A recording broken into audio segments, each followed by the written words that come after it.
We've come to the point in this course where we're going to start exploring a tool that's either your favorite or your worst enemy.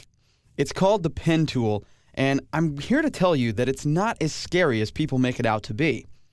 So in this movie, we're going to explore some of the pen tool options and the ways that you can utilize the pen tool to create some artwork inside of Illustrator. Now, you may be tempted just to go on past this movie because you think the pen tool is something that you just can't do. And that's really not true. Anybody can use the pen tool.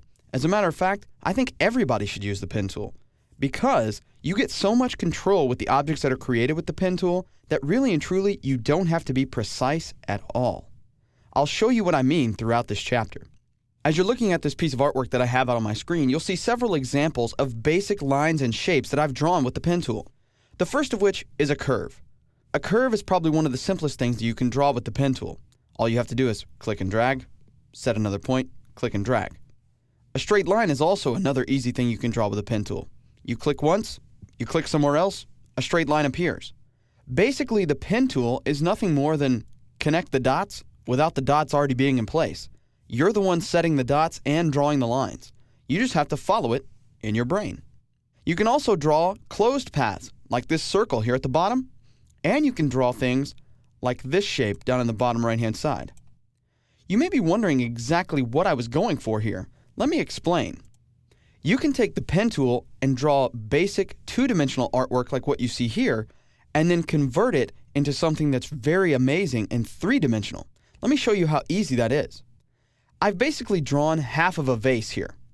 And with this vase, I can select it, and then I can go up to the Effects menu and go to 3D. When I go to 3D, I can choose Revolve.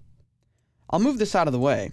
And I'm not going to spend any time talking about the options in here, but when I turn the preview on, look what happens to that vase. It automatically turns into a three-dimensional object that I'm then able to move and rotate around inside of Illustrator. This is great for product mock-ups or anything else that I might be working on. All I had to do was draw the basic structure of it with the pen tool, and I did that with a couple of straight lines and a couple of curves. Pretty neat. When I'm finished, I can hit OK or hit cancel to get back out. At its core, it's nothing more than that basic path that I drew with the pen tool. It's a really great tool that can create some great artwork if you take the time to learn it and master it.